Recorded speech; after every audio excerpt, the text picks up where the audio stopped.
Of all the scenarios Who Dats could come up with for this first post Monday of the year, no one could have written a script like this. At least not a script that no one would believe. I'm getting reverberation here already. This is my Monday's not going as well as the Saints Monday's going. There we go. How's that? Is that better? How do we break down the Saints' best day in their 58 season history? Well, I think we do it sort of the way we treat a bottle of whiskey most of us can't afford. You open it, you enjoy the wonderful aroma, you realize how good it could be, but you don't dare take a sip. Not yet. We don't want to ruin the thought of what it could be. There's hope, boys and girls. There's hope. The only thing we know that is real is that it's Mano E Monday on the Dattitude podcast, and it's coming up next. If you're looking for the latest scoop and in-depth interviews on the Saints, the NFL, the Pelicans, LSU, along with the best bets of the week, then lucky you. Along with high-powered, in-the-know guests who cover our teams, Jim Derry brings plenty of Dattitude. And he'll always tell you the way it is, or at least the way he thinks it is.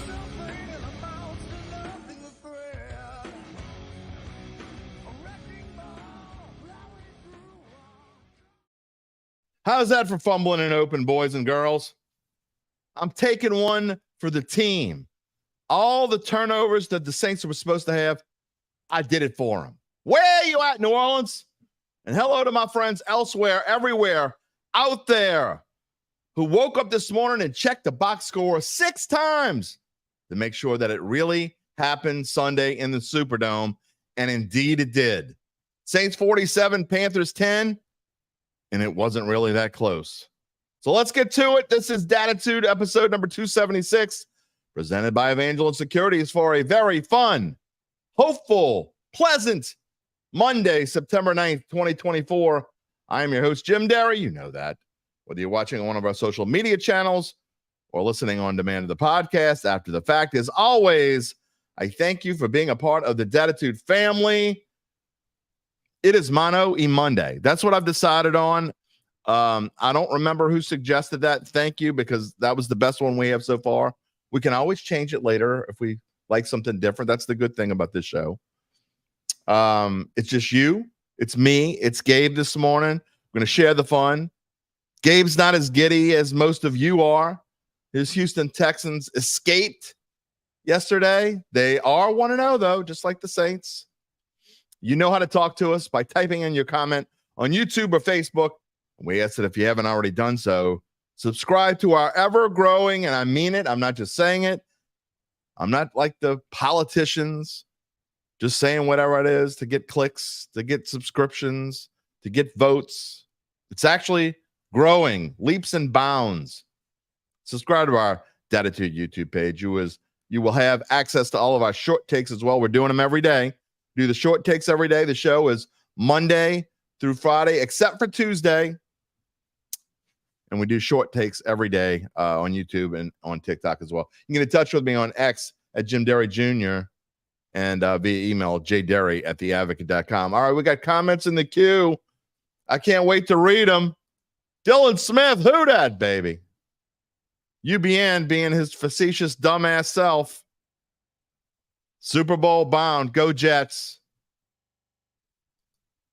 Rocky, who dat? Who dat, baby? One at a time for sure.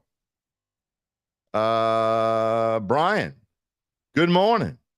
It was fun, but you have some worries. The D-line didn't get a single sack. Should that be a concern? Not today, it shouldn't.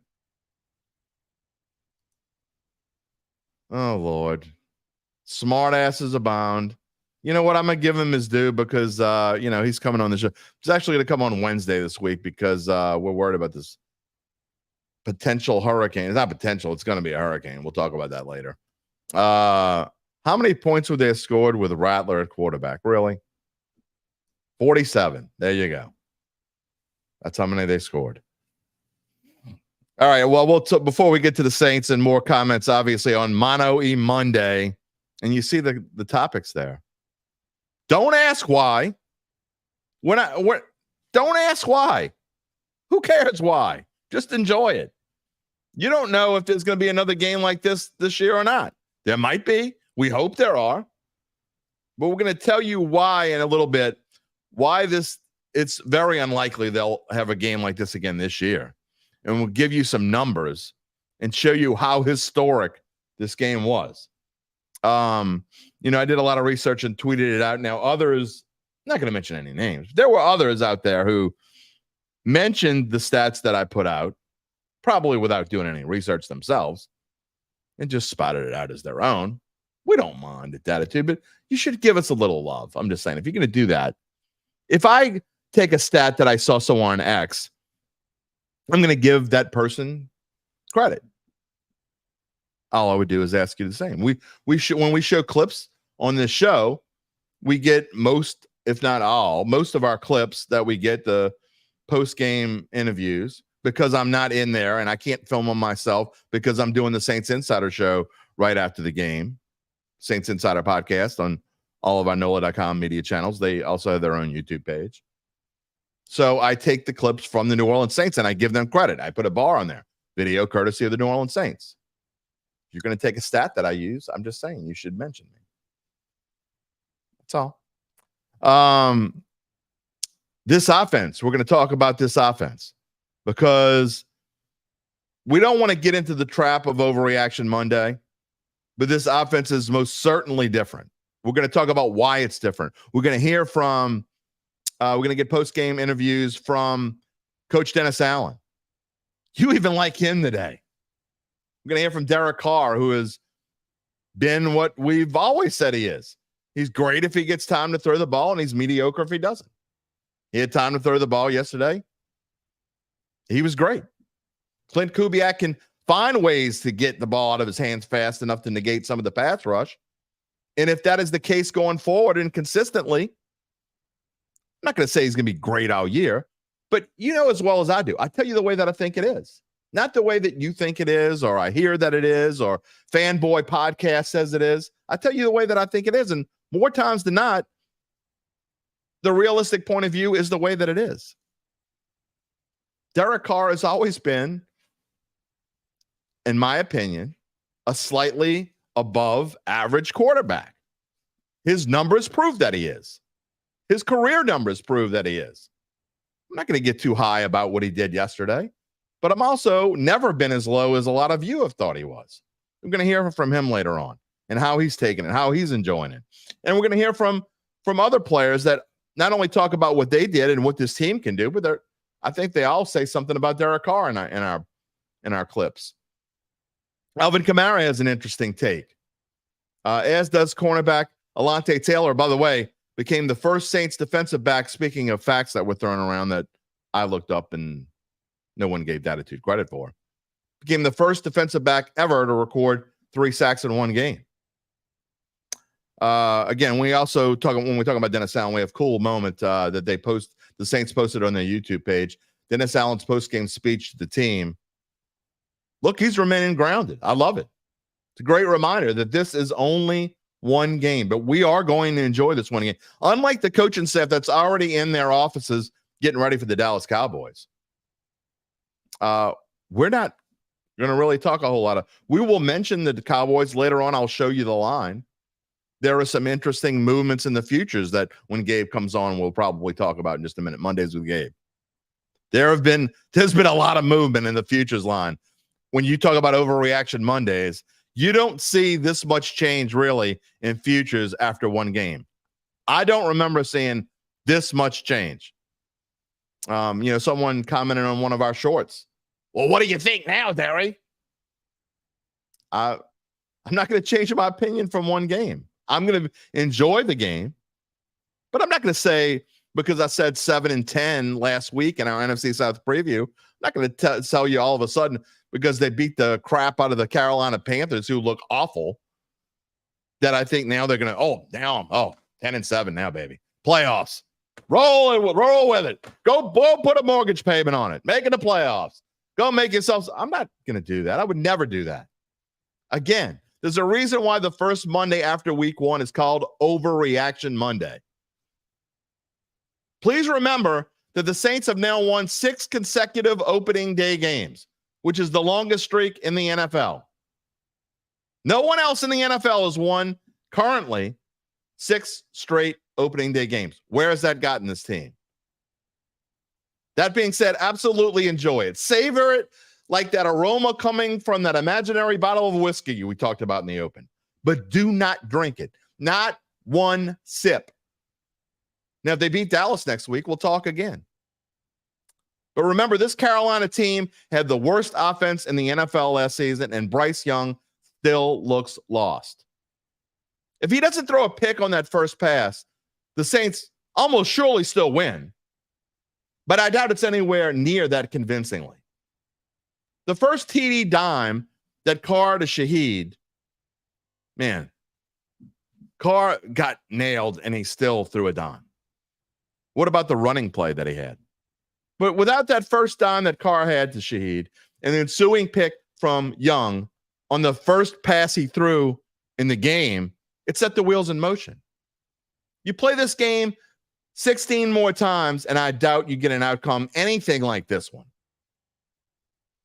Anyway, we're not taking anything away from what we saw. The offense looks much faster than they've been in many years.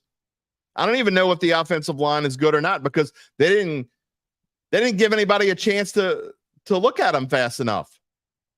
They didn't give them a chance to screw up on pass plays. They were so quick. Carr was drop back, bam, drop back, bam. No question there were holes opened up for the run game. But when I rewatched, there's only going to be a few semi-negative things I say here today. When I rewatched the first half, and then at the time to watch the whole thing, I almost fell asleep driving home. It's been the first week of football, first 2 weeks of football season are long ones for guys like me. But when I rewatched, there was still a few plays where Trevor Penning was pushed backward towards Carr. Now, he did run block, I thought, very well. And I thought Taliese Fawanga was excellent considering it was his first ever NFL game. More on all that coming up.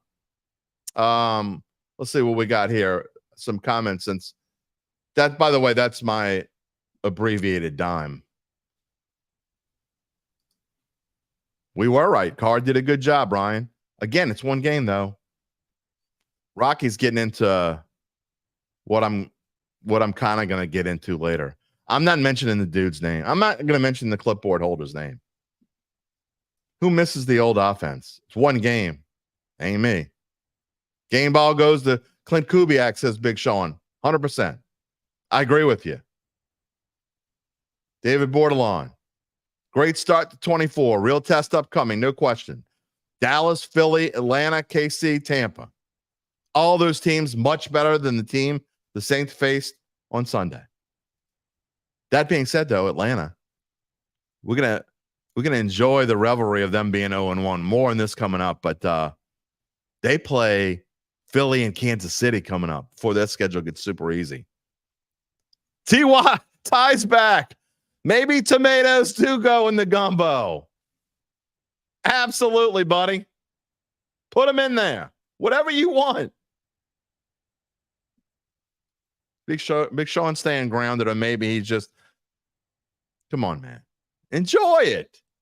Before the season started, he said, we'll beat Dallas. And you're still saying we beat Dallas. Okay, well, maybe you are being more positive than me. Maybe I should read the comment before I'll give you grief. How about Groupie? Bombs away. Dude, where was this kicker been? I didn't even have him anywhere in my script. 57-yarder and a 52-yarder, 44-yarder to boot. The 57-yarder would have been good from like 63, 64. Man, Blake Groupie looked phenomenal. And Dylan, don't get too fired up. Y'all see Penning running folks over. I did not see that actually. I did not see him running folks over. It was the best I ever saw him play. But I'm not getting too fired up. David Bordelon, good morning. Thank you for joining us. All right. We're going to get to Gabe in just a minute. Obviously, Mano E Monday, we're going to hear way more from you guys. You're all a part of the show. Whether it's your first time watching, listening, whatever, if you're watching live, again, every weekday 11 a.m. We do this show, except Tuesdays. We prepare for the rest of the week on Tuesdays. Monday's our recap, and after Monday's over, we forget about what happened in the past. We start looking in the up front. I'm not going to talk a whole lot about LSU and Tulane this morning. Look, LSU was ho-hum. Brian Kelly talked about how, maybe they had emotional hangover. They played like it. They picked it up in the second half. They need to find a running game. I'm not distraught about beating Nichols 44-21. I'm more distraught that they allowed Nichols to score 21 than I am that they only scored 44. I mean, Colin Guggenheim's got to be like 30 years old. I mean, I covered him at John Curtis it seems like 10 years ago. And I went and looked back. He was on my All-Metro team in 2017. This is 2024. He's still playing for Nichols. I love that kid, by the way. I was glad. If there was anything that came out of it, I was glad to see Colin Guggenheim in a good game. But look, don't take too much out of this game. At South Carolina next Saturday morning with game day there. Let's see how they do there. South Carolina had a great opening. It wasn't their opener, I don't think. Or was it? I don't even know. But they played very well. It was not their opener, Gabe says. Tulane let one slip away, man. Tulane. Dude. You only scored 7 points in the second half. They covered. That's about all you can say. That's a shame. That's all I'm going to say. I thought Mensah looked great in the first half, and he kind of looked like the freshman that he is in the second half. Does that kill their chances to make it to the playoff? No. They went out, they'll probably still make it, I would think. Liberty looked terrible, by the way. They escaped. They got super lucky. Liberty is one of their main competitors to get that non-Power 4 school spot. But Tulane let opportunities slip from its fingers, and that they're gonna look. You got a young coach. He's not a rookie coach, but he's a rookie as far as playing at this level. I love John Summerall, but that team let that one slip out of their hands. So more on that coming later in the week. We're not going to spend a whole lot of time on that because today's really mostly a Saints show. We'll see what Gabe's got for us in just a minute. Before we get to Mondays with Gabe, let me continue the story about our friends at Evangeline Securities. I was talking to Nick Braden yesterday. We're texting back and forth. We got an idea for maybe a little segment of the show. We'll see. And I know our friends never get too high after a win or too low after a loss. That's how it is over there. They keep it real. That's why they're best served to help you decide if it's the right time to sell your business. Just as importantly, Nick and Ron Hemel can help figure out what your business is worth. They will maximize the value for your family-owned and privately held business, and they do that by scheduling a complimentary valuation. No spiking the football after just one win. No locker room celebrations until everything is said and done. Evangeline keeps everything on an even keel. More on this later in the show. But in the meantime, while you're watching us and listening to us, you can check them out at www.evangelinesecurities.com. All right. Moving on back to the Saints. Rocky says Saints will beat Dallas. Mark it down. Said that, I love y'all. The people coming out of the woodwork. We're going to beat Dallas now. Dude, keep it real. Not a dude. Team Mama. Good morning. Who dat? Thank you for joining us. Let's see. The refs robbed the wave. They did. Look, they did, but they should have never been in that position. They did rob the wave. You don't make that call. I was talking with Doug Morrow, who is the PA announcer for Tulane, and he also does the press box announcing for the Saints. And I was talking to him before the game yesterday, and he doesn't think they were robbed. So he's as close as anyone. My thing is, you don't make that call at the end. And if you don't know what I'm talking about, then you probably don't care. But man, I don't think you make that PI call, that OPI.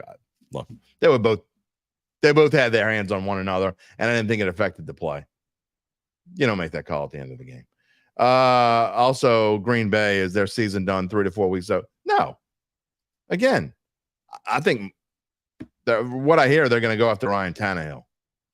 That's a nice gap solution. But don't get caught up in overreaction Monday. If you lose somebody for an entire year, sure.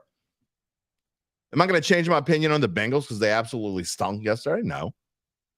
They lost to a team that I went into the year thinking is the worst team in the league. Look, what do I adjust going into week number 2? I adjust my power ratings. So that will change. The way my power ratings work is, look, this team X is either X points better than an average team or X points worse than an average team. I will adjust those. It will change my rankings.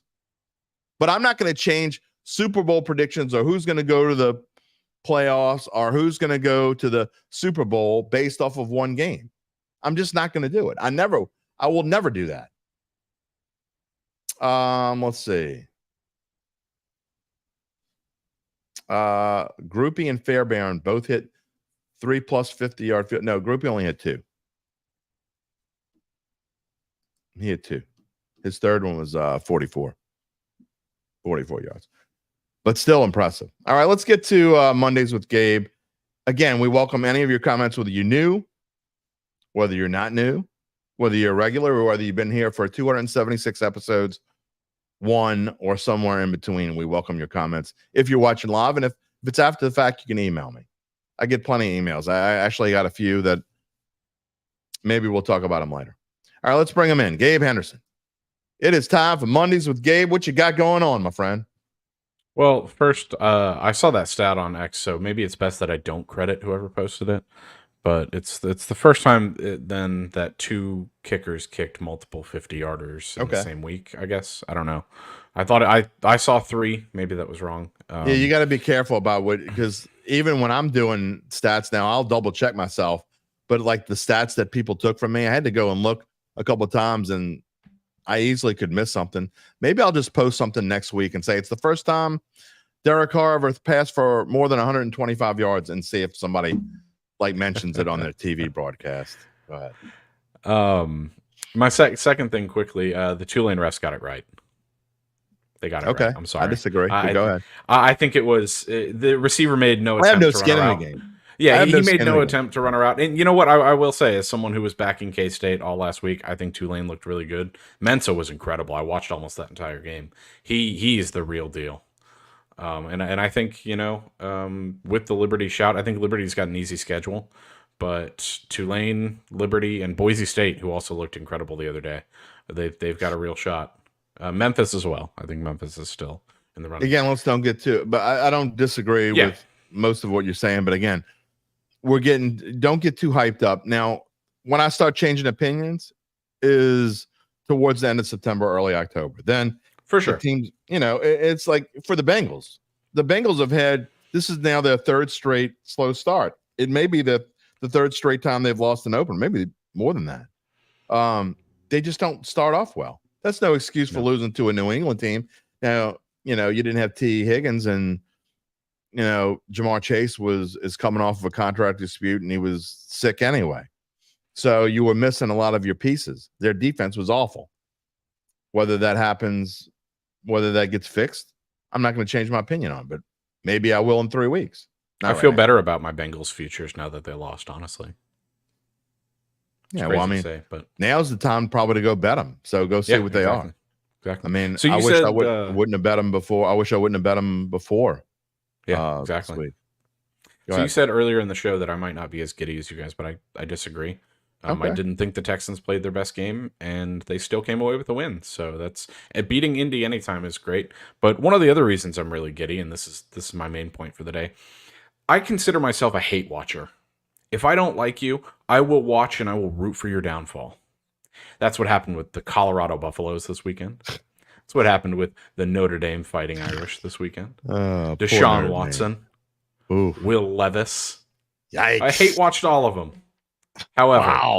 However, none of them were as bad as the Denver Broncos starting quarterback Bo Nix.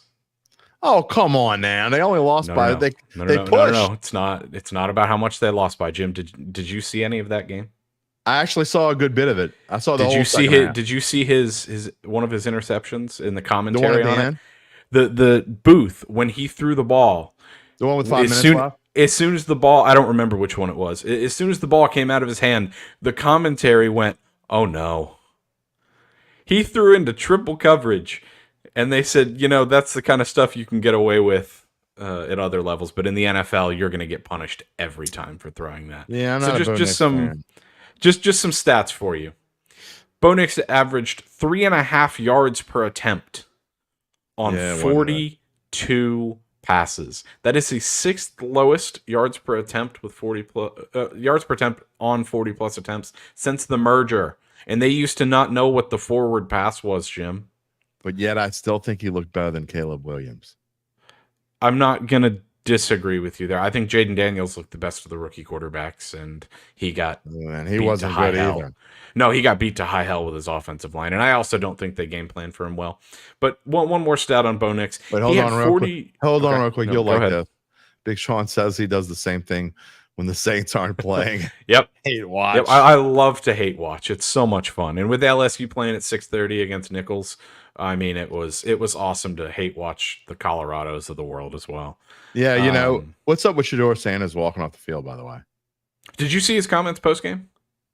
I did not, but I don't. He was asked post game about Nebraska, their quarterback Dylan Raiola, and his response was, "How many times did he get hit when he threw?" How are you going to blame your offensive line? Wow. You got boat raced. You got absolutely boat raced by a mediocre Nebraska team. You start pissing off the people that protect you, it's not going to go very well. Yeah. UBN's giving you some love. Joe Mixon found the fountain of youth. He did. He had 30 carries and over 150 yards. He was the one bright spot for my Texans. Well, we will, but of course, I was playing him in fantasy. Yeah, of course. Oh, I was playing David Montgomery last night. He had that. He had 50 yards on that final drive and the game-winning touchdown. Well, that pissed me off. To show you how my week of betting has gone, and we're going to get back to the Saints in just a minute because I got plenty of clips to play, and I don't want the show to go an hour and 20 minutes. I got 5 clips to play. To show you how my week of betting went, of course, I had the Rams plus 4.5, and as soon as it went in overtime and the Lions won the toss with the week that I've had, I'm like, okay, well, there's another loss. I knew that was over. I knew the second that the Lions won the toss that my fantasy game was lost with David Montgomery. You got a final thought for me? Yeah, I got a final thought. Bo Nix had 42 attempts with 138 yards or fewer. You are really hating Bo Nix. He joins elite company with that stat line. Okay. 39-year-old Ben Roethlisberger, Jesse Palmer, and nobody else. Those are the only 3 people to have a stat line like that ever in NFL history. Does he have as good a hair as Jesse Palmer? No. That's the question. We will see you on Wednesday, my friend. By the way, when we combine 2 shows, I never told you this, I don't think yet, but I've talked to Tom and Uncle Big Nick. We're going to combine 2 shows into one. The threat of the hurricane coming to this area, I am worried that Thursday we won't have power in the studio. So Wednesday will be a combination of the Wednesday and Thursday shows.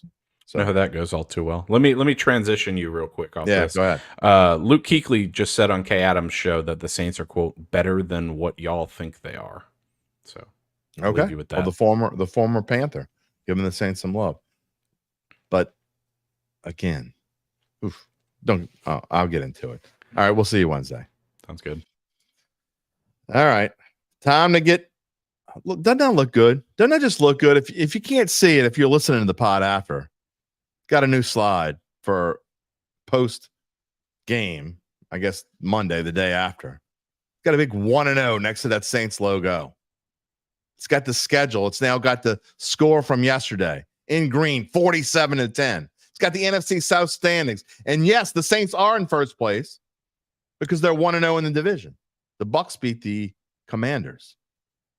And that is actually the real standings. The Falcons are in third place, even though they're both 0-1 with the Panthers because they lost a game that was not in division. Oh, we'll talk more about the Dirty Birds. You want to talk about spitting the bit. Maybe that vaunted offense and the new Bijan Robinson isn't as great as everybody thought it was. But again, we're not going to get caught up in overreaction Monday. Big Sean can't wait till we play Denver. You know what? I can't either. That one's going to be fun. All right, now let's get to, again, I told you got some clips to play, and I'm going to set this first one up. The locker room talk. The Saints posted a clip. I cut it down 1:30. So Dennis Allen talking to the team. One thing I like about, teams that win, especially in week 1, you don't get fired up. All these clips that I'm going to play from interviews, no one's getting too fired up. And you shouldn't. Again, you steamrolled a bad team. Enjoy it. But don't get so overhyped that you're going to forget about what's in front of you. The Saints are in a position now to where you see the schedule. If you're listening again, it's at Cowboys, home for the Eagles, at Falcons, at Chiefs. Those are the next 4 games. What should your realistic goal be for those 4 games? Can you split them? Could you possibly go 2-2 in those games? If you can, and you're 3-2 going to your home game against the Bucs and Broncos, that changes the entire complexion of this season, in my opinion. I said it before and I said it again. If the Saints can be 3-3 even after the Bucs game, I think they're a 10-win football team. They're a long way from getting there. They won the must-win, and they won it convincingly. Enjoy it, but remember, there's lots more to come, and it's just one game. Look, I saw it in training camp. Okay? I saw it the last couple of weeks offensively. I saw this group coming together. You with me? On 3rd down, we were 7 of 13. Now, this is with 2 minutes to go in the game. We were 7 of 13. They were 1 of 9.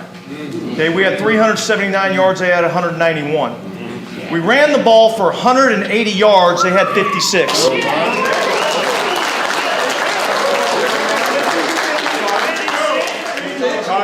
We played fairly smart. What do we got to clean up? Penalties, way too many. Way too many. All right? And some of them are things that we got total control over. You with me? So we got to clean up the penalties, because that, all right, in a tighter game is going to be the difference between winning and losing. That's the way the Saints are going to play. All right? And guys, you competed your ass off for 60 freaking minutes. And when you do that with the talent that we have in the room, okay, we got a chance to be pretty damn good. All right? But that's one. Okay? That's one. One doesn't mean anything. Okay? One just means we got to come back in on Monday, all right, make the corrections that we have to get made, make sure we're taking care of our bodies and get our bodies back right, okay, so that we can go down to Dallas, okay, and then we start working on number 2. And that's the only one that we can control right now. That was a hell of a job today. Congratulations, man. Good job. Enjoy. Congratulate yourselves for 12 hours, 14 hours, 16 hours, whatever it is. We can talk about it longer if you want to, but they can't. They got to move on. They got to get ready for Dallas. I mean, you can never get caught up in any one game, in my opinion, even if it's terrible. If it's great, you enjoy it for 12 hours, 14 hours, whatever. You go home, eat dinner, hug the kids. Woo, woo, woo. Move on. Just saying. Rocky, you did say they would be 3-3. They're 1-0. I thought they would be 1-0. I think most people thought they would be 1-0. Let's temper the enthusiasm. Just a little bit. Enjoy it. Smell that whiskey. Don't drink it. Not yet. The biggest positive, as you see some stats here on the side of the screen.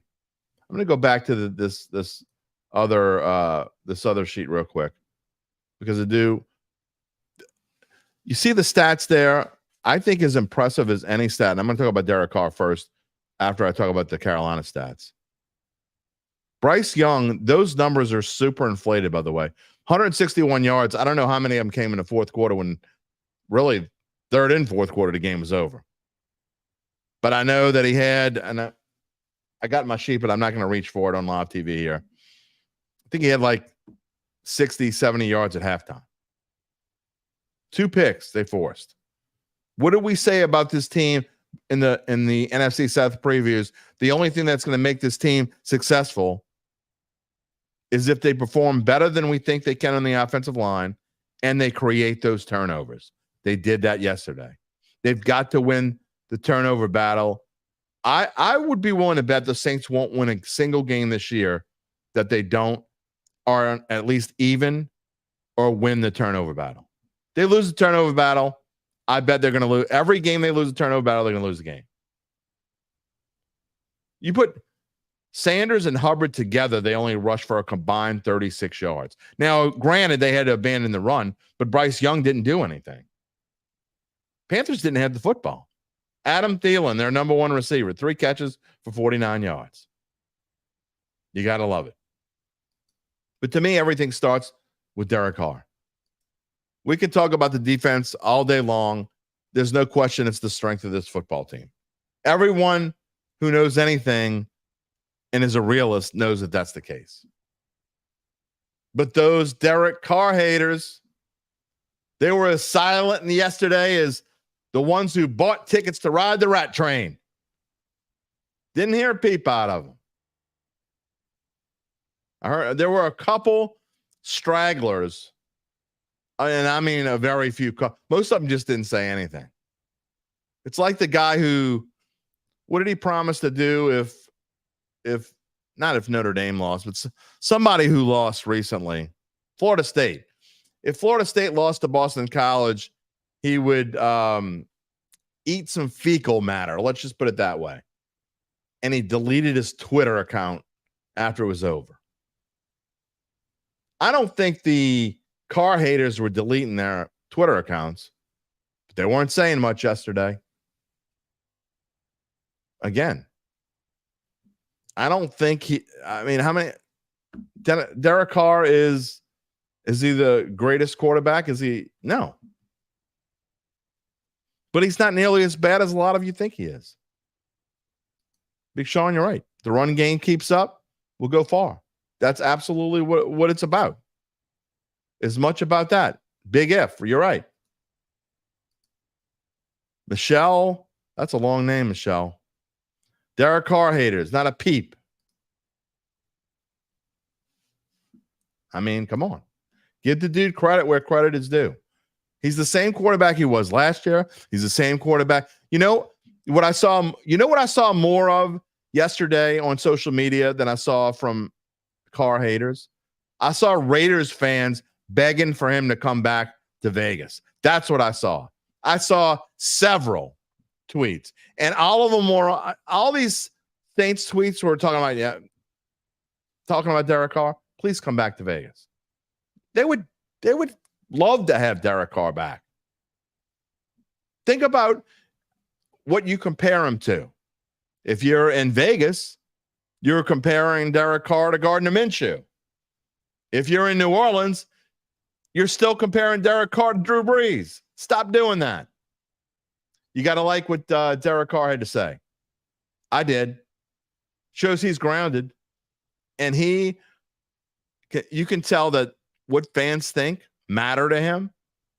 He talked about it a little bit. And again, even if it's just for a week, a sense of relief for sure. I mean, yeah, you score 47 points or whatever it was that's hard to do at any time, especially in this league and especially against that defense. They're unbelievable. And so, hopefully, the fans and everybody got to see, what it can be, what it could potentially be. But everyone's going to want to talk, how exciting it was for the offense, but our defense gave us a lot of short fields. We were able to go score in the red zone, which, was awesome and all that, but, we get a block punt on special teams. It's a team game. And so, you guys are going to get annoyed at me for saying that, but I'm going to say it all year. This is a team. This is a team that is super close to one another. The unity that our team has, the cohesiveness, the brotherhood that we have. Because this is a long year, and I'm gonna remind y'all about everyone loving Clint and myself right now. But I think it was he had a great game, And again, anytime you can have a great game in this league, coaching or playing, you'll remember it forever, And he did. He had a great day. They liked us a lot today. That was nice. And that was a lot of fun. So, last year, towards the end of the year, it felt like how it should, but we didn't earn that at the beginning of the year last year. And so we're just trying to, show our city how much this means to us.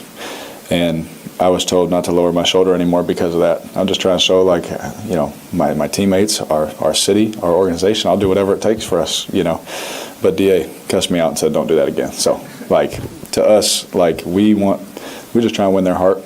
And I know that when we play well, because the standard is so high here that, we'll have their heart. And when we have their support like that, you see how they're taking timeouts on third downs. They're taking timeouts down the red zone. The fans, I don't know, they understand, when they, when they're behind us like that, it's such an advantage for us as a team. We still got haters. Then I'll tell you, they weren't all silent. AJ, he was still talking smack. And take the coach too. You can't just enjoy a victory, can you? I wonder how people who are just haters all the time, how do you go on with your real life, your day-to-day life? If you're just a hater all the time, do you wake up in the morning and you kick the dog? I mean, you tell your wife, what do you want? Fix me breakfast. Nope. I don't believe you. I just don't understand. I don't understand haters. Byron says, AJ, I'm not saying you're a clown. Someone else is. I'm just saying, I don't understand. And I have tons of friends. I'm not just calling you out, AJ. I have tons of friends, and I'm not even talking about the Saints. Just in general, they're haters about everything. Everything. I don't get it, man. Enjoy it while it lasts. Now, look, the Saints suck. The Saints lose the next 4. They're 1-4, and they stink. Sure, hate on them. But why would you hate when they're doing well? Enjoy it while it lasts. Michelle, there's no room for hating them. Embrace the change and read the book. Who moved my cheese? Enjoy it. Speaking of hate, there's only a few people hating on Dennis Allen. I'm not saying that won't. Dennis Allen, if the Saints lose this week by 2 touchdowns, the haters will be back, and I get it. If he screws up, we'll tell you. But if Kubiak can change the offense this much, then Allen's going to look good. Just like he probably wasn't as bad as maybe some of us thought, because the little clipboard holder that I'm not going to mention his name was that bad of a coordinator. I've said this before. I'll say it again. I don't know if it was Dennis Allen's decision to keep the clipboard holder going into last year, because the Saints, you know this, loyal to a fault. Loyal to a fault. There could have been uppity ups saying, nah, let's give him one more chance. Let's give him one more season. Let's see what he does with a new quarterback, the one we paid $40 million a year for. Let's see what happens. You stunk it up. Maybe it was. I'm not saying it wasn't his decision. Maybe he didn't speak up like he should have. Rocky's going to say the name. Not going to say it out loud. You know who I'm talking about. So, look, you wish Dennis Allen the best until things go south. And if they don't go south, all the better. Of course, he does things I have hated. I've said it on this show. I blasted him for an entire hour after that Falcons game. Saints won the game, 180 points. Beat the Falcons. Got Arthur Smith fired. Oh, by the way, Arthur Smith must have really enjoyed going back in Atlanta yesterday as a DC and beating up on the Falcons. I digress. So I blasted Dennis Allen and probably will again. But to me, he sounds like a coach who's starting to get it. He has remained grounded. He sounds more and more every press conference like he's getting more inexperienced and feeling more comfortable. Should it take this long now? Has he had chances before? Yes, and he's sunk. He stunk with teams, though, that frankly weren't very good. Is this team better than the ones he's had? I don't know. We don't know yet. If he has the right people around him, think about Coach O. I love Coach O. One of my favorite people on the planet. Coach O surrounded himself with fantastic assistants and coached LSU to maybe the finest college football season that anyone's ever coached. What happened when those people left? I'm not saying it was all Coach O's fault, but it wasn't all Coach O's credit either when they won the national championship. Can Dennis Allen be like that? I don't think he's any worse than Coach O.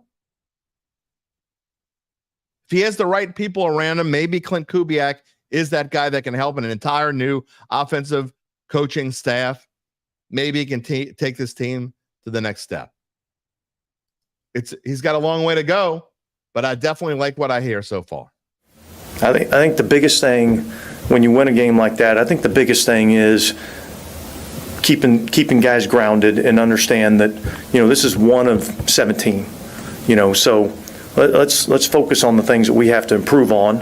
All right, we'll enjoy the win, but we understand we've got a lot of things that we've got to do better. I felt like over the last couple of weeks, I think just watching our guys in practice, felt like guys were getting a good feel for what we were trying to do. I liked the speed that we were practicing, so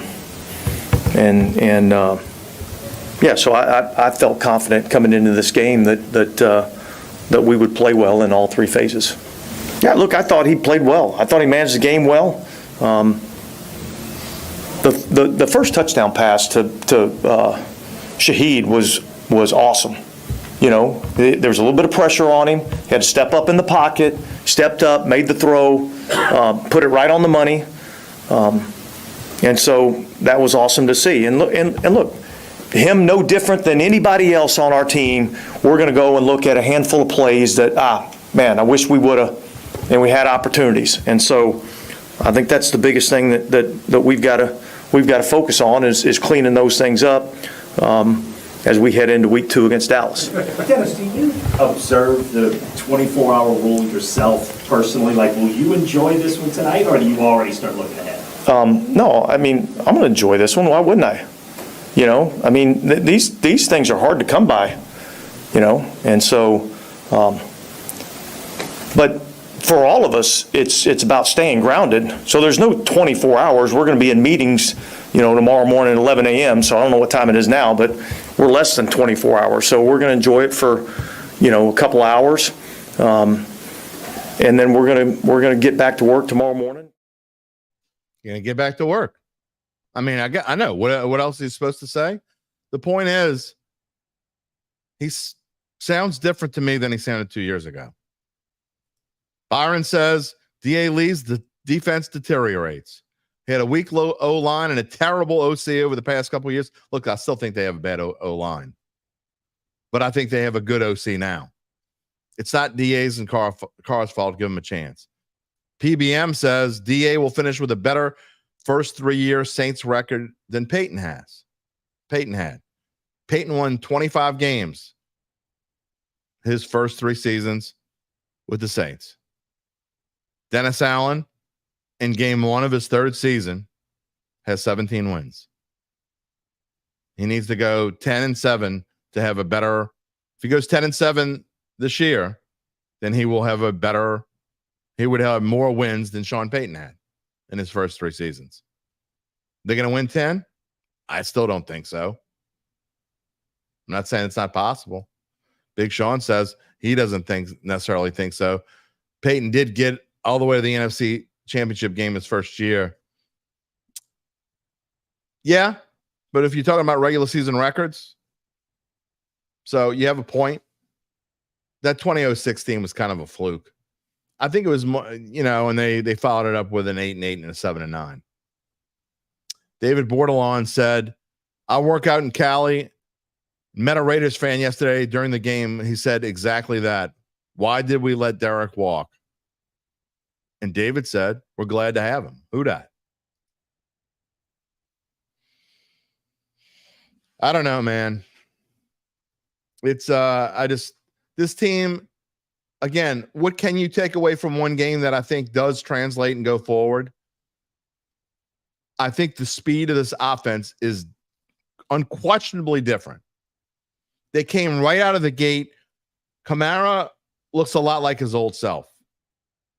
His longest rushing gain last year, do you know what it was? I had to look like 5 times to make sure this is really true. His longest rushing gain last year was 17 yards. All season, 17 yards. How about yesterday? He did that twice in the first half yesterday. They only finished with, you see on the screen, 83 rushing yards, 27 receiving yards. 50th time in his career that he's had over 100 yards of total offense, which is quite an accomplishment, by the way. But he looked a lot like his old self. Again, one game against a team that isn't very good. Their rush isn't as good. They're banged up. They lost defensive tackle for the season with a knee injury. Big Sean says the offense is different. So is the energy. And see, that's another point. The energy. That's as important. They're just not kind of lollygagging around. You know, to quote the old movie, you know what you got when you lollygag around? You got a bunch of lollygaggers. They're not doing that. They came out quick. They came out of the huddle quick. It's crisp. It's 1-2, boom. It's hand the ball off, hit the hole running. That's something we haven't seen in a long time. All right, let's hear from Alvin Kamara. This clip is 1 minute, 22 seconds. A lot of what he was able to do. Got to give credit where credit is due. While I'm still worried greatly about the offensive line's pass protection, I thought the tempo of this offense was excellent, and I thought the run blocking was much better than anything we've seen in a while. Part of it was because Carr was near perfect, and Alvin AK talks about that. But look, when Alvin Kamara sees a hole, he knows how to hit it. I mean, that's what we made some changes for, and obviously we've been grinding through camp, and you know, we know the type of playmakers we have, and I always say it, I'm not worried about anything that's going on outside of the building. We just worried about us, so we were able to come in and execute, and you know, I think it was some plays that we still had out there that we wanted, but it looked good today. I think I'll go off what Tyron said. I mean, this one game won't define the next game. I think it's just, you know, it's a Sunday. We had a good game. We came out, we executed. I mean, it is what it is, but you want to come out every game and you know, try to dominate and have a strong performance. So, you know, I think it's still Sunday, so 24 hours, and we'll get into the next. We'll go on to the next. I think we all want to see Derek ball, because I mean, we see it in practice, and then, you know, he put so much into it, and he wants to be great. He wants to be perfect. And as a quarterback, you know, and me looking at a quarterback, that's what you want your quarterback to embody, like perfection. So he takes a lot of pride in it, and to see him be able to go out there and you know, get some of those shots that he wanted, and you know, that he knows he can hit in front of everybody, it's like, okay, yeah, I got it. I told y'all, without saying I told y'all. I'll tell you this.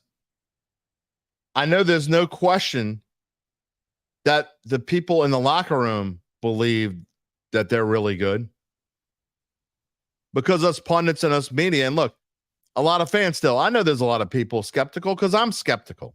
I mean, let's be realistic. You know, had they gone out and played the Eagles yesterday and played like that yesterday and won by 10, yeah, I'd be super thrilled. I still would tell you not to jump on the overreaction Monday train. But this team has believed this since the first day of training camp. Whatever they did to work out the locker room issues in the offseason, those things are real. You get guys like Cameron Jordan and Tyrann Mathieu on board. You get the vets that have been in, Demario Davis. You start with those three, and I think that's who they started with. You get those guys on board, and those guys sell it to everybody else, and it's like somebody cut out the cancer. Is that going to make a difference in this team to be something better than mediocre, which is at best what they've been for the last 3 years? I have no idea. But I know this. Besides all that, there were lots of first Sundays on Sunday. Most points, it's a long list. Most points ever scored in an opening day. Most points ever scored at home in a September game. Second most points ever scored in a September game period. And the other one was, you'll remember it, at Philadelphia, week 2 of the 2009 season. You remember what happened in 2009? And they only scored one more point. That was the Darren Sharper pick 6 game. Saints went nuts. It was only the 18th time ever the team scored 47 or more. It was the largest margin of victory ever on opening day. And it tied for the 7th largest margin of victory in their 58 season history. Should you be like Mike and jump on the train? Derek Carr, he says, played damn good yesterday. Remember, the Super Bowl's in New Orleans this year. Get your Super Bowl tickets now, boys and girls. I ain't jumping on the hype train, but I tell you what, Vegas has changed their odds greatly. Gabe and I were talking before we went on the air. It's different at different places, but we've been using DraftKings, so I'm gonna stick with DraftKings. Remember, what was it, a week ago? Or probably until Saturday. The Saints odds to win the Super Bowl were plus 10,000. What does that mean? That means if you put $100 on the Saints to win this, let's say you put $10 on it. Let's put $10 on the Saints to win the Super Bowl, and they win it as of Saturday, this past Saturday, plus 10,000. It means you'd win $1,000 off of $10. If you put $1 on it and they won the Super Bowl, you'd win $100. What is it this morning? Going all the way from plus 10,000 to plus 6,500. That is a drastic one-day change. That means now if you put $10 on it and they win the Super Bowl, you only get $650. Now, I'll say only. Their division odds changed drastically in one day. You see the numbers on the screen. The Saints have now leapfrogged the Bucs, who destroyed the Commanders yesterday. Makes no sense. Overreaction Monday. The Falcons were minus 130 to win the division, which means you'd have to put $13 down to win 10. Now, the Falcons are plus 140, which means if you put 10, you win 14. So if you still think the Falcons are going to win the division, I do. I hope I'm wrong. Then you're getting much more of a value today than you were before. Conversely, the Saints, had you put $10 on the Saints to win the division on Saturday, you'd have got $35 back if they win the division. Today, if you put $10 on it, you're only going to get $19.50. Cut almost in half because of one game that they were supposed to win. Their over-under win total has changed from 7.5 to 8.5 because of one game that they were supposed to win. You know why? Because Aunt Mabel and Drunk Joe are going to go say, hey, man, Saints are quite a value now. I'm not telling you not to enjoy it, not to soak up Sunday, but don't get caught up in that hype train. Real litmus tests coming on Sunday, Big Sean says. Uncle Big Nick. He's saying Patriots and Saints in the Super Bowl. Yes, he's being a dumbass, and yes, he's being facetious. PBM. Yeah, I didn't even mention that. Most points ever scored in the first half for Saints. 30 points in the first. I don't think that's true, though, PBM. I don't know who told you that. The Saints have scored 62 points in a game before. So that is mathematically impossible that they never scored. Oh, well, I guess it could be the most they've ever scored in the first half. I'd have to do research. I don't throw stats up on the screen. Well, I don't say a stat is true unless I've looked it up myself, or I will tell you that so-and-so said this is true and then tell you I haven't looked it up myself. It's true, Big Sean. It's how we won that makes a difference. There's no doubt. That doesn't mean it's changed anything, is my point. Before we get to a clip from Alontae Taylor, because I want to, again, you want to talk about first, I have a first on him that I mentioned earlier, and wrap up the show. We told you earlier we'll let you know more about Evangeline Securities and how they can help you figure out what your family or privately owned business might be worth and whether it's time to sell. How do they do it? Well, after their complimentary evaluation of your company, if you decide to proceed, native New Orleanians Nick Braden,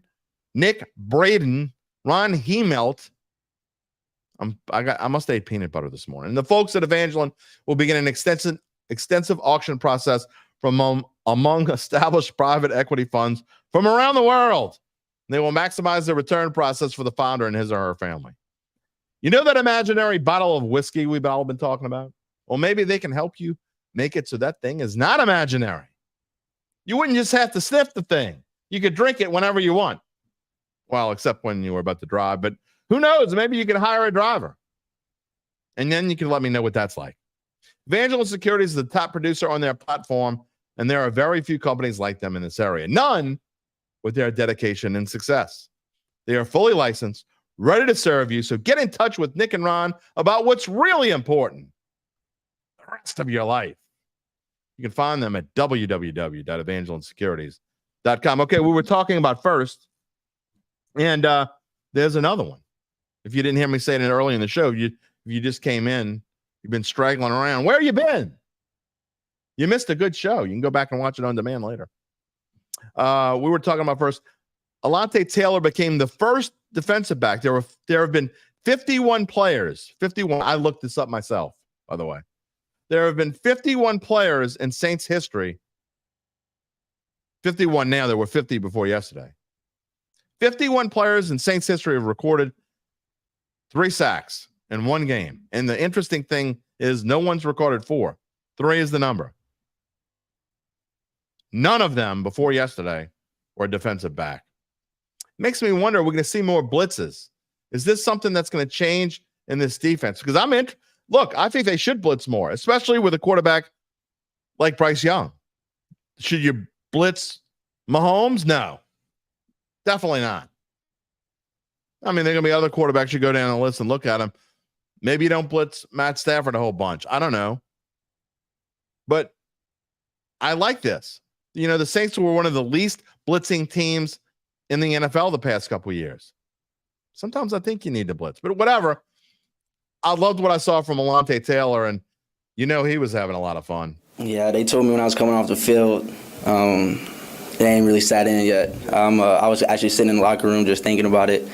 I was praying. It's a blessing. So, that's just week 1, though, and so plenty more to come. Like I said, I kind of changed my mentality there before camp started. And so once I got into camp, it wasn't so much thinking about it anymore. Like, I had made my mind up. This is what it was going to be. I think, with the guys that are around me, with Tyron, Marshawn, and Debo, and having conversations off the field to, have that routine coming into the season, it was just like stay in that level, like stay where you are. Don't get too high, don't get too low, and just be an even kill guy. And so, like I said, it's just the first game though, right? You go to game 4 and you're having a bad day. Now it's what's going on. Week 1, he had a great game. Week 4, he's not. So I just want to make sure I stay consistent with the guys and my routine and what I do throughout the week. That's QB1. And when you got a guy going out there and he's leading the team and he's going out there and making these plays and running backs are running the ball hard. And, when you got a quarterback and you know that every time the ball is going to be snapped, he's going to give us everything that he has. It helps us out as a defense, right? Like we know, just get the ball back to the quarterback, right? Get the ball back to the offense because they're going to go down and score. They're going to do something with it. So our mentality was 3rd down, let's get off the field. Like, let's get the ball back to those guys so they can keep scoring. Gotta like it. I like the mentality. Enjoy it while it lasts. Maybe they pull the upset on Dallas. Look, we talked about the futures odds. I can tell you this. There's a hype train on Dallas too now. I don't think Dallas is as good as they showed yesterday. One thing that I think might not be overreaction Monday, I was kind of high on the Browns going into the year. One game might change my opinion on them because Deshaun Watson looked awful. You see that game November 17th? Is Jameis Winston playing quarterback for the Browns? At what point do you cut bait if you're the Browns? I don't know, man. I'd much rather be. We talked about, what was it, 3-4 weeks ago, Gabe? We're talking about teams we would rather, I'd rather be a Saints fan than X team fan. I'd rather be a Saints fan than a Browns fan. I think the defense took a step backwards, and you're stuck under Deshaun Watson's ridiculous. So, you can thank your heavens. You can hate Derek Carr, but you better thank the heavens they didn't sign Deshaun Watson, because you'd really be stuck then. I don't know what the Browns do. You can go to Jameis Winston if you want, but you're eating that $50 million sitting on the bench. Not helping you. Doesn't help you don't have Nick Chubb back yet either. Couldn't run the ball. Look, I think Dallas is maybe better than I thought they were, but I don't think they're that much better. I mean, they still can't run the ball either. Zeke's trying to drink from the fountain of youth. How does the Saints defense line up against them? I don't know, because I don't know that we saw anything yesterday. I mean, Bryce Young isn't a speck on Dak's ass. He's just not. Carolina's running game might be one of the worst 2 or 3 in the league. Chuba Hubbard, Miles Sanders, not good. They can't run the ball. The big difference is, how about those receivers for the Cowboys, which are way better than anything that Carolina has? Big Sean says he woke up this morning saying we dodged him. Man, you watch the highlights of Deshaun Watson. What happened to that dude? Like, I was buying the first few years. I mean, Gabe is a Texans fan. He probably at one point at least, I wouldn't say love Deshaun Watson, because I know he doesn't love him now. But I mean, I was buying into it. Olave had a quiet day and put up 47. Can't guard everyone's. Defense was suffocating. Special teams were special, very refreshing, David Bordelon says. One thing I didn't even talk about was, and you look at the stats, I put the best ones on the screen. If you're watching, if you're listening, Derek Carr, never even mentioned it, I don't think out loud. 19 to 23, 200 yards, 3 touchdowns, no interceptions. 4 incompletions is all he had. And 2 of them were because he was trying to avoid a rush and he just threw it away. Shaheed, 3 catches, 73 yards, a touchdown. 4 catches for Morrow, 43 yards and a touchdown. Jamal Williams, 11 carries, 38 yards and a touchdown. Taysom Hill, those numbers don't show how big of a key he was. 5 carries for 35 yards, didn't score. Taysom Hill was a huge part of the game yesterday. I will say this. One thing that also is better about this offense going forward, and this is going to continue, that the little clipboard holder didn't do. The little clipboard holder would lock on to certain players in certain games, sort of like quarterbacks lock on to players at times. One thing this offense is going to do, and proved yesterday, everybody's going to touch the ball. And the thing about when everybody touches the ball, you don't know who the hell's getting it. Chris Ross says karma to Watson. Yes, it is. It is karma, Chris. People get what they're supposed to get about 98% of the time. Now, sometimes, they don't. But more time, way more times than not, people get what they're supposed to get. I think this week, the one thing about Taysom, and I talked about it in the past, again, just because these numbers don't show you, if you just looked at these numbers, you're like 5 carries, 35 yards. He did have 1 catch, I think, for 5 yards. What these numbers don't show you is how key he was and how much he was on the field. And I complained about this over and over again last year. One game, he'd be almost too much involved. And the next game, he'd go for 120 yards. The next game, he played like 7 plays. I'd never understand it. It pissed me off. Gabe says what happened to Deshaun is he took 2 years off football. I think his mind took more than that off. I think it's up here for Deshaun Watson. November 17th, Browns come to town. Got to worry about a lot more before then. Maybe that one doesn't look as bad. Jordan Love, will he be playing for the Packers? Probably. I mean, that's not till December. Talking about this weekend before we go off the air, Tomlin is as a road dog money, man. I don't know what I was thinking taking the Falcons in week 1. I should have let them settle in a little bit first.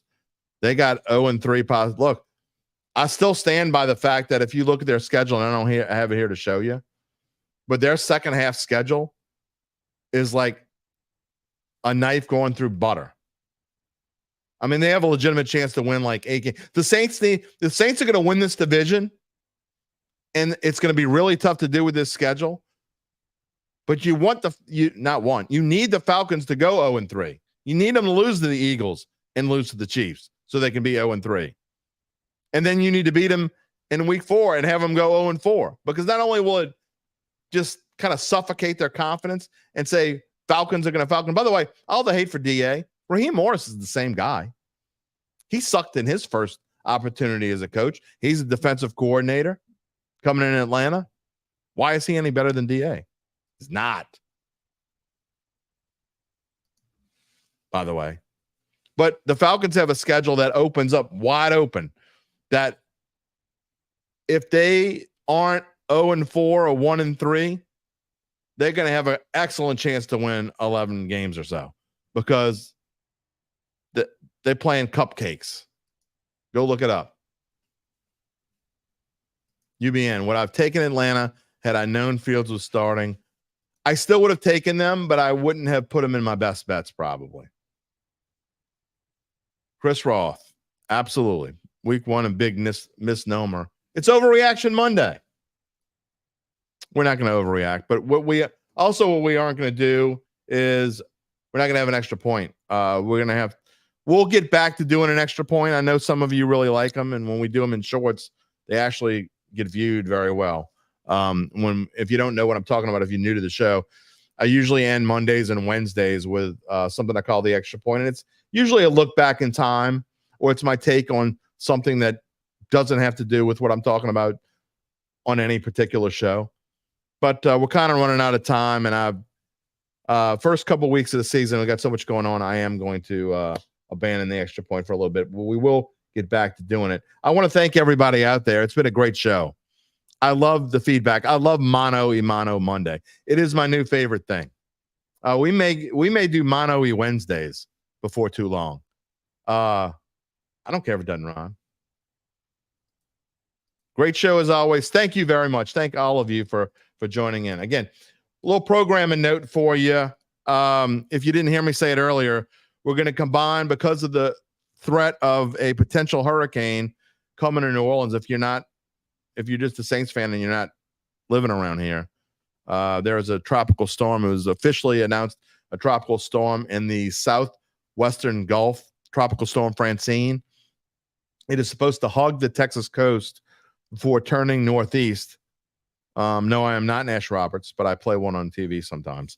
And it is supposed to head towards, right now, this track keeps shifting more and more east, and I'm really worried about how it's going to affect us. It's supposed to hit Wednesday evening. And what that is going to do is I'm worried that we're not going to have power here Thursday morning. So not having to worry about doing a show will help. Also, it was a really long week last week. Wouldn't hurt to have an extra day to prepare. So what we're going to do is we'll have a show live Wednesday at 11 a.m. It's going to be kind of a combination of previewing Saints Cowboys, just me and Gabe. And we'll have Wednesdays with Gabe, and he'll do his Wednesday with Gabe thing. I will talk about Saints Cowboys, give you my initial thoughts. I won't make my official pick until Friday when Larry comes on, but Thomas Casale, Uncle Big Nick will be here on Wednesday instead of Thursday. So we're combining 2 shows into one. We'll have our best bets. And I can tell you one thing. We're going to do better than we did last week. Because I know y'all don't believe. If you watch last week's show, you're like, who the hell are these clowns picking games? They suck. So I'll be the first one to tell you. It was week 1's tough, but I usually go somewhere around 500. I was awful this week. So I don't know, man. I went 1-3-1 with my best bets. I think Tom, I think went 0-4-1. I got to look. UPN didn't do very well either. It was bad. Anyway, we're going to do better this week. And I promise you, when the season ends, just like we almost always do, we're going to be well over 500. Last year, I think on the show, I was like 600 against the spread, something like that. Anyway, we're going to do much better. I didn't even mention Gabe's pick. I'm going to let him slide. Told you. Anyway, that is going to be about it. For now, that will wrap up this glorious Monday. It's been a lot of fun. We like positive Mondays. Will we have another one next Monday? Now, that would be something. If we have another positive Monday show next week, look out, man. It could be a really fun season. As always, I thank Gabe Henderson for his Mondays with Gabe. We'll see him on Wednesday. And also, we'll welcome in, as we said, Tom Casale and Uncle Big Nick on Friday. We'll have our preview show, Saints and Cowboys. Larry Holder will be here with me to talk about Saints, Cowboys, and the best games coming up in week 2 in the NFL. A reminder to subscribe to our Dattitude YouTube page. Click the little bell to receive notifications when we go in the air live, which is normally every weekday except Tuesday at 11 a.m. And you'll also have access to all of our shorts. You can do that on TikTok as well. You can find us wherever you get your podcasts, including Apple, Spotify, and many more. And, of course, you can always find a replay of the show on NOLA.com/sports. A reminder, check out all of Gabe's works on bet.NOLA.com. Also, I'm writing an NFL picks column on Wednesdays, comes out on Wednesdays, and my Saints trends column, which I think I'm going to move from Sunday to Friday. I always find that interesting. A lot of you read my NFL picks column. You may never come back again, but please try. And then all of our Saints people, Saints Insider podcast, and our Saints beat writers at NOLA.com/Saints. Pay attention to the storm, boys and girls. Get yourself ready. Until then, we will see you on Wednesday. Take it easy, my friends. If you're looking for the latest scoop and in-depth interviews on the Saints, the NFL, the Pelicans, LSU, along with the best bets of the week, then lucky you. Along with high-powered, in-the-know guests who cover our teams, Jim Derry brings plenty of Dattitude. And he'll always tell you the way it is, or at least the way he thinks it is.